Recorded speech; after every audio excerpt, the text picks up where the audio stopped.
En el día de hoy hablaremos sobre rango y estratificación social. Si bien tenemos claro que no todos los seres humanos contamos con los mismos talentos, la misma apariencia y destreza, que somos seres únicos e irrepetibles, y existen algunas sociedades que no reconocen la desigualdad y lo toman como rechazo.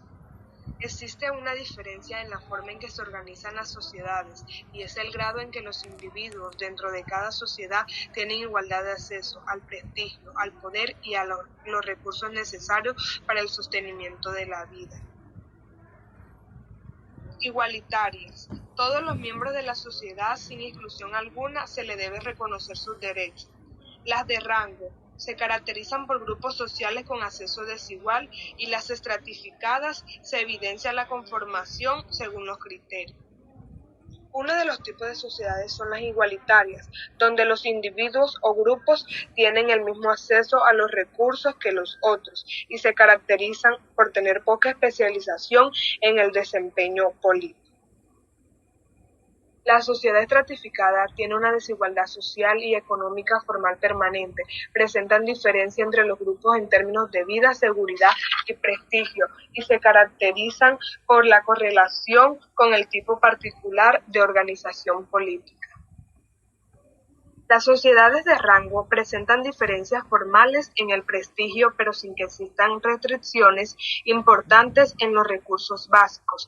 Estas sociedades se caracterizan por los jefes con poder gobernante. A continuación, abordaré los siguientes temas denominados poder, riqueza y prestigio, los cuales son dimensiones que influyen de gran manera con respecto al rango y la estratificación social. Poder, riqueza y prestigio. Podemos decir que el poder, la riqueza y el prestigio son dimensiones que influyen de gran manera con respecto al rango y la estratificación social. El poder hace referencia a la posesión de una capacidad para tomar y llevar a cabo decisiones de gran importancia en nuestra vida. Es considerado legítimo, justo e ilegítimo y legal. El poder utilizado con el consentimiento de los miembros de una sociedad se denomina autoridad. Cabe resaltar que las investigaciones realizadas por los antropólogos acerca del tema tienen como intencionalidad saber quién tiene el poder en una sociedad, a través de qué canales se ejerce este y cuáles son sus fuentes. Riqueza. Consiste en la acumulación de recursos materiales o el acceso a los medios de producción de tales recursos. Marx sostenía que el principio básico de la organización social era el sistema mediante el cual se produce y se distribuye los recursos que dan satisfacción a nuestras necesidades básicas. Un claro ejemplo de esta distinción lo vemos en un hombre rico, el cual tiene mucha más probabilidad de tener lo que desea u ocupar el puesto que se le apetezca. En cambio, el capitalista influye en esta, pero con el propósito de satisfacer su interés personal. ¿Y dónde queda el trabajador? ¿Qué importancia se le otorga? Prestigio u honor social. El prestigio que se da a las diferentes ocupaciones se relaciona con el poder que va inherente a las mismas, con los ingresos que se derivan de ellas y con su importancia en la sociedad, entre otros factores. Por ejemplo, en la antigua China, el intelectual tenía mucho estatus. En cambio, en la China moderna se le otorgaba prestigio al trabajador manual, considerando al intelectual como un parásito. Los sociólogos Marx y Weber determinan diferentes puntos de vista acerca del tema. Marx veía a la gente como consciente de sí misma. En cambio, Weber, por su parte, pensaba que la gente tal vez le daba al prestigio y a los aspectos del estatus más valor que al dinero. Las clases sociales. Las clases sociales pueden percibirse como subculturas, cada una caracterizada por un estilo particular de vida. La identificación de una cultura de la pobreza ha sido utilizada por algunos antropólogos para explicar la perpetuación de la pobreza a través de varias generaciones. Los críticos de este concepto señalan que no es la cultura de la pobreza la que empobrece a la gente, sino el hecho de que los pobres quedan excluidos del acceso a recursos políticos y económicos con los que podrían mejorar su posición. El sistema de Hotchkiss señala un sistema de clases sociales en que se incluye 6 divisiones básicas.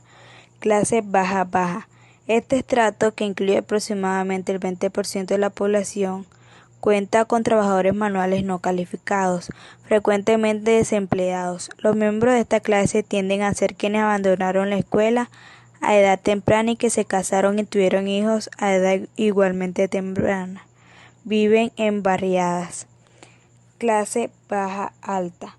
Sus miembros representan como el 30% de la población e incluyen a los trabajadores manuales semicalificados y calificados con ingresos mayores y empleos más permanentes que los de la clase baja. Han terminado o casi han terminado el ciclo de educación secundaria.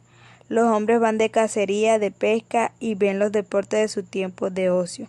Los miembros de esta clase se preocupan mucho por la elevación de su clase social y por mantenerse a la par con los vecinos. Clase media-baja.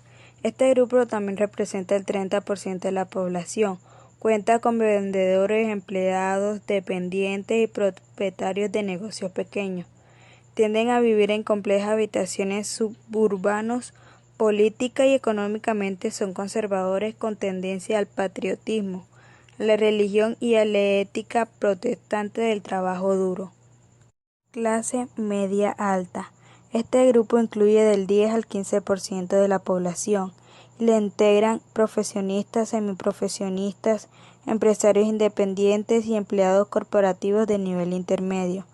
Los miembros de esta clase por lo general han asistido al ciclo educativo universitario durante 1 o 2 años más allá de la obtención del título de licenciatura en artes.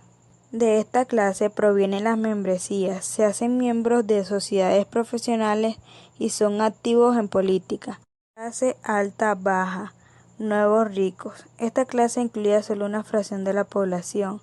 Tienen diversos puestos que están al margen del sistema clasista principal, como puede ser el de estrella de cine o celebridad internacional de algún tipo, pero son muy ricos. Estas son las personas que atraen la atención por su ostentoso estilo de vida. Clase alta. Este grupo, en el que se incluye solo el 1 o 2% de la población, lo tiene todo: poder, prestigio y antecedentes familiares correctos. Sus miembros han asistido a las mejores escuelas y universidades.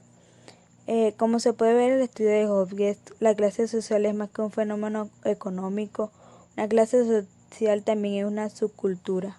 De la pobreza. Lewis introdujo el estudio de la pobreza desde un punto de vista social e introdujo el concepto de esta cultura en la pobreza. Según Lewis, la cultura de la pobreza es una adaptación de los pobres a su posición marginal en sociedades capitalistas estratificadas. Los pobres no son solo pobres por su insuficiencia en el poder adquisitivo de bienes.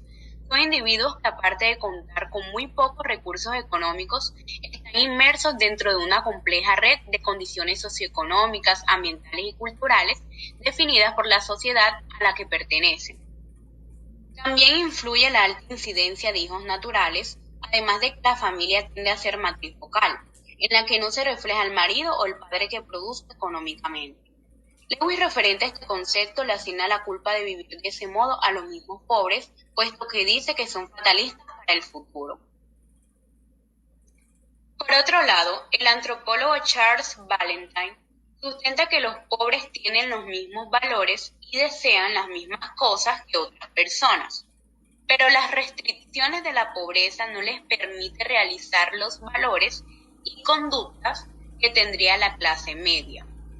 Valentine sugiere que el enfoque sobre la personalidad débil y dependiente que se afirma que es creada por la cultura de la pobreza hace que se pasen por alto la fortaleza y la vitalidad de mucha gente pobre que logra la supervivencia en las peores condiciones.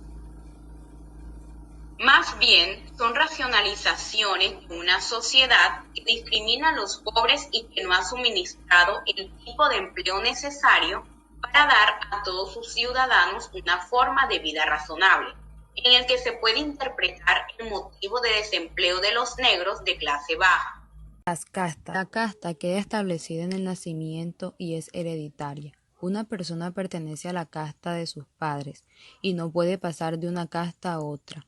Solo pueden casarse dentro de su casta. Las castas tienen fronteras definidas entre ellas. En Japón y parte de África perciben las castas como un sistema de estratificación. Una relación transcultural de las castas es la relación entre blancos y negros en el sur de los Estados Unidos. Las ocupaciones tradicionales a las que cada grupo tenía acceso en un ordenamiento de rango donde el blanco era superior. Las normas de comportamiento se basaban en mantener a los negros en un sitio y evitar que los blancos y negros se mezclaran. El sistema de castas de la India está relacionada con las creencias y rituales de la religión hindú. La influencia de esta religión consiste en que hay 4 categorías de castas según su pureza ritual.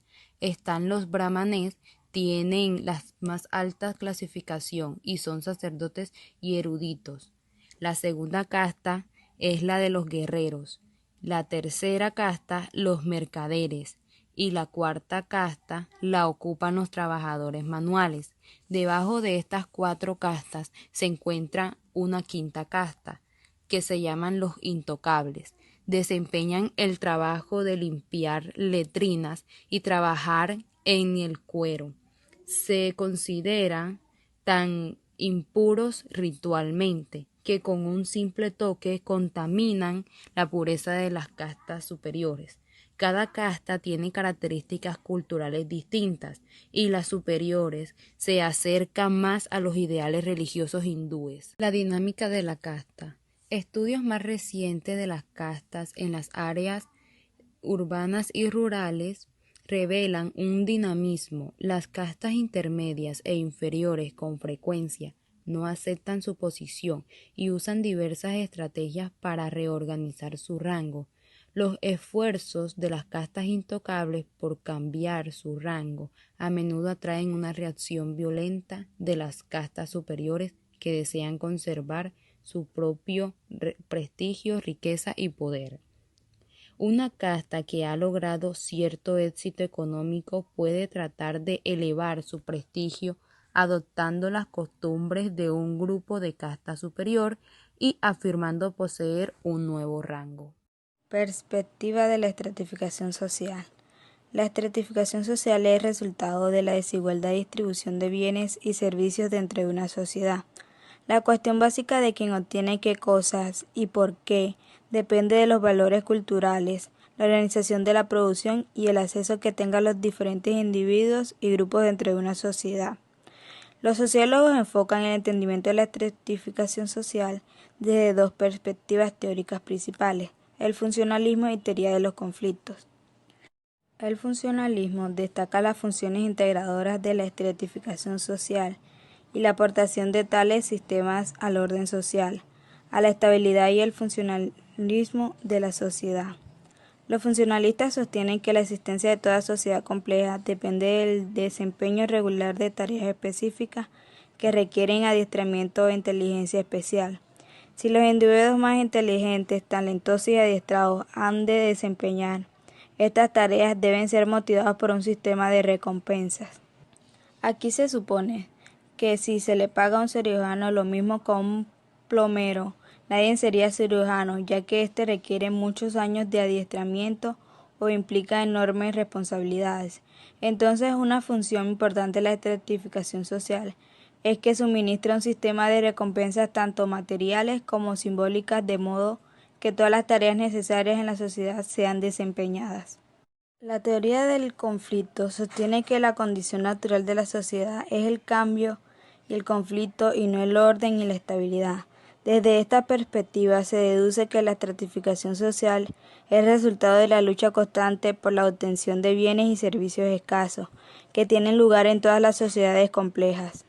La estratificación existe porque quienes han adquirido poder, riqueza y prestigio ejercen su poder para conservar lo que tienen.